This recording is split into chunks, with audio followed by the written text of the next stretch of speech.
concerning the manifestation of true and real virtues. There are two kinds of virtue.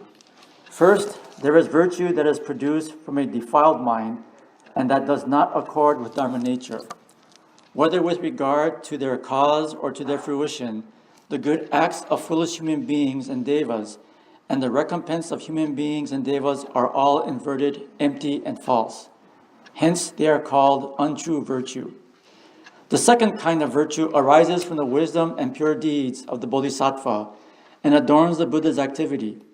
It is in accord with suchness and culminates in purity. It is not inverted or false. Hence, it is termed true and real virtue. Why is it not inverted?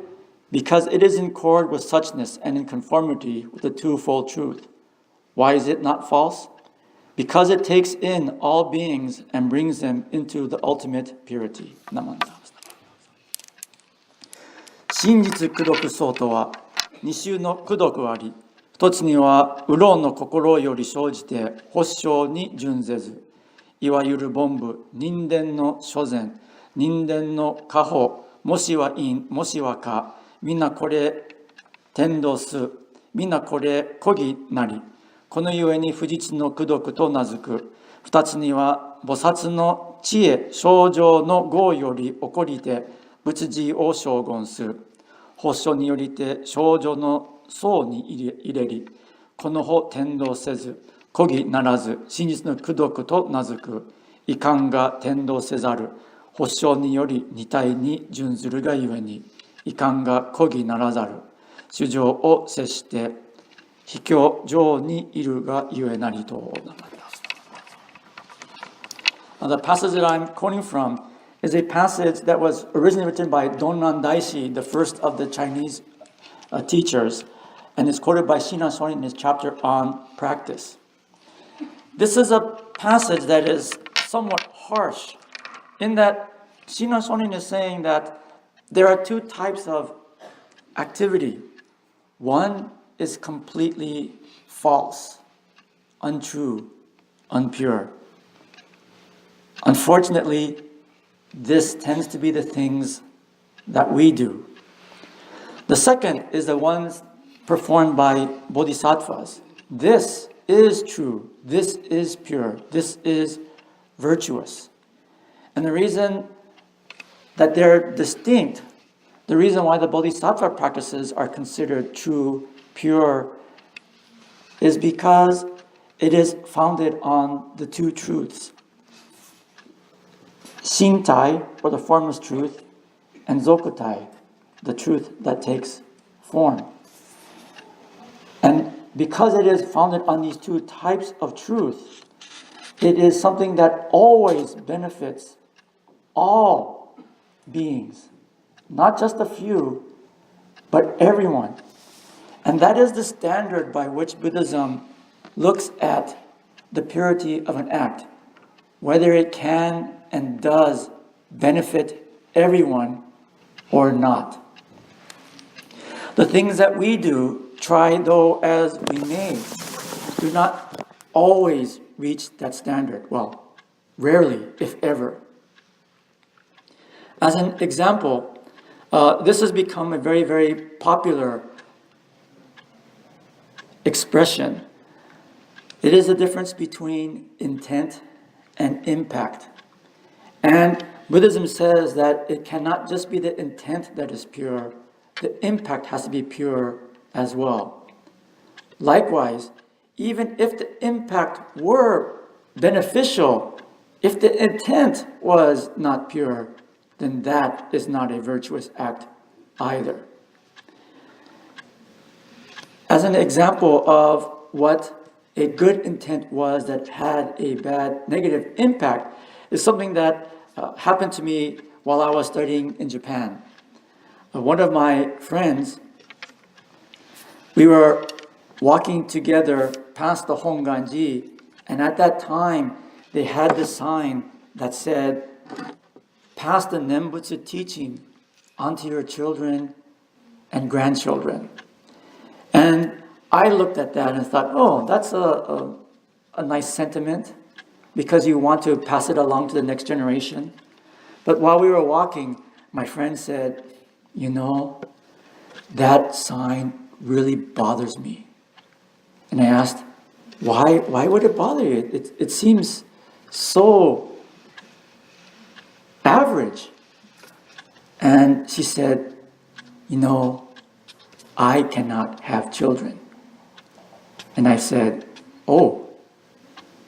But I didn't really catch on to what she was saying. And I said, well, okay, so why does this bother you? She says, because I can't have children. And I said, yeah, but this is a sign that is meant to say, pass the Nembutsu teaching to the next generation. And she said, yeah, if it was worded that way, I wouldn't have a problem. But because I cannot have children, this sign really hurts me. And I had to ask, why? How does it hurt? And she told me, because I cannot have children, this sign seems to be telling me that I cannot participate because I cannot have children to pass the Nembutsu teaching onto. When she explained that, I fell silent because I did not know what to say. But I realized that because she has a particular perspective, one that at the time I could neither understand nor share, that something that I saw as being very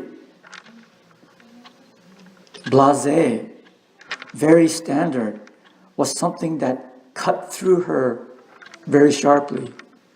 It was something that actually made her feel as if her existence was being negated. And as I thought about what she told me, I began to understand a little bit more about what she was saying. If I could not have children, and I saw that sign, would I feel the same way that I did now? Thinking, yeah, I can have kids anytime I want to. The intent was wonderful, kind in fact, but the impact was very cruel because the person who came up with the logo, the Honganji that approved the logo, was not thinking about everyone. They just assumed that everyone could have children and did not think at all of those who could not. And so this is a very powerful example of how intent and impact are not necessarily the same. In talking about the Eightfold Path, Buddhism talks about having right view, right thought, right speech, right conduct. Right speech is not always an easy thing to do. The things that we say sometimes can and do hurt other people, even while we may not have had the intention of doing so. When we discover just how difficult it is to do these things, hopefully when we come across the Buddha Dharma and we discover just how careful these words have been phrased, to be able to include each and every one of us, to be able to include everyone, so that everyone comes to an understanding that their lives have meaning and value, that their lives are precious, beautiful, and rare. Hopefully, we can understand why we take the time and the trouble to do the things that we do in participating in something like the service. Why we handle the text as carefully as we do. Why we bow our heads. Why we try to be mindful of which foot we enter with, which foot we exit with, how deep our bow is, and so forth and so on. All of our actions, whether it be by the body, the mouth, or the mind, are all connected with each other. In this passage that Shinran Shonin quotes for us, although it may seem harsh to us, because it is basically telling us that as a human being, we are not capable of this kind of activity. On the other hand, Shinran Shonin is also pointing out that the bodhisattvas are constantly working towards us, trying to help us to understand what it means to be included with everyone else, without discrimination, without prejudice, to be simply accepted because that is who and what you are. To be accepted by the bodhisattvas and Buddhas who look upon us and cannot help but to smile because they can appreciate just how special, precious, and rare this life that they are trying to accommodate really is. In our lives, we find that we fail short of that mark constantly. It is always me first at the end. Coming to the temple this morning, for example, it was relatively nice because there are fewer cars this morning for some reason. But there are just so many crazy people out there. They're reckless drivers. And I was looking at someone, they wanted to pass a car, but instead of passing them to the left, they decided that they're going to turn right and then speed up and then left to cut off the car that they passed. And I looked at them and said, why do you do that? Why don't you just change to the left lane, go the speed that you want to, and just keep going at that speed and let the slower car that you passed stay on the right lane? I was thinking this and thinking, oh, what a terrible driver. How selfish you are. But in this thought of judgment, I was just as cruel as the person that I saw was driving recklessly. One of the cruelest things that you possibly say to anyone is, where is your compassion? That is a very incompassionate thing to say. It is very judgmental. It has absolutely no compassion within that statement itself. That is how blind we can be. We are trying, outwardly it seems that we are trying to help a person to behave kinder. But how do you help someone to act kinder when you yourself are being very mean? It makes absolutely no sense whatsoever.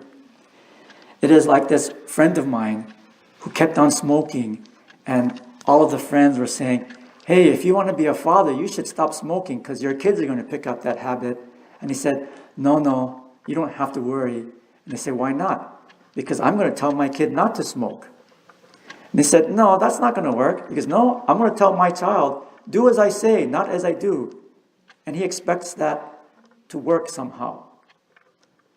And here again, I am judging yet again, even while most of you were nodding in agreement.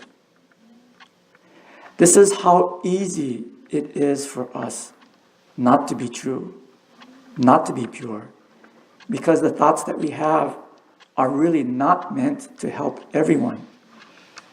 The smoking example, we think that we are trying to help the children, but at the same time, we are negating the father that we might call foolish. It is not easy to be compassionate. Shinran Shonin tried.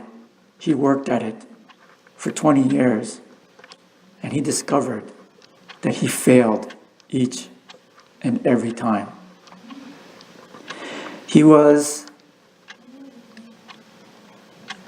destroyed by this awareness until he came to the appreciation of the Nembutsu teaching that was shared to him by Honen Shonin, who said, it is because we are so lacking, it is because we cannot reach higher, that the Bodhisattvas and the Buddhas are constantly working so hard on our behalf, so that at the very least, we might be able to experience just how liberating the truth can be when we are able to live a life where we do not have to judge any longer, to discover, to participate in a world where we are accepted just because we are who we are.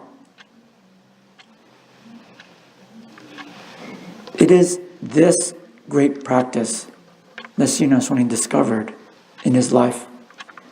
And in discovering this great practice, all he could do was to respond in gratitude.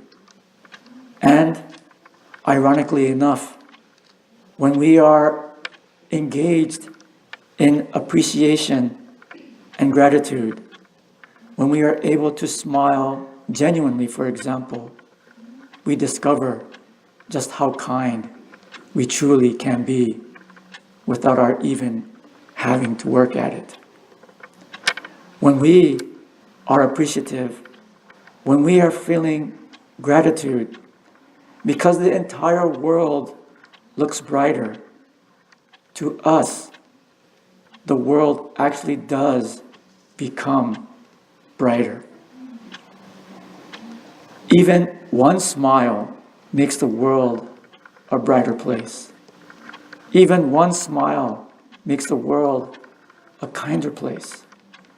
Namo Amida Butsu helps us to participate in, appreciate, and recognize this world that Namo Amida Butsu is constantly trying to give to us, even while we might be that crazy driver on the freeway, even while we might be that judgmental person that cannot help but to share a harmful word. Even with all of our limitations, Namo Amida Butsu still says that your life is equally precious and rare as that of the Bodhisattvas and Buddhas. And through this, hopefully we are able to bow our heads in deepest humility and with a heart filled with gratitude and appreciation that is tempered with humility, we are able to say, Namo Amida Butsu.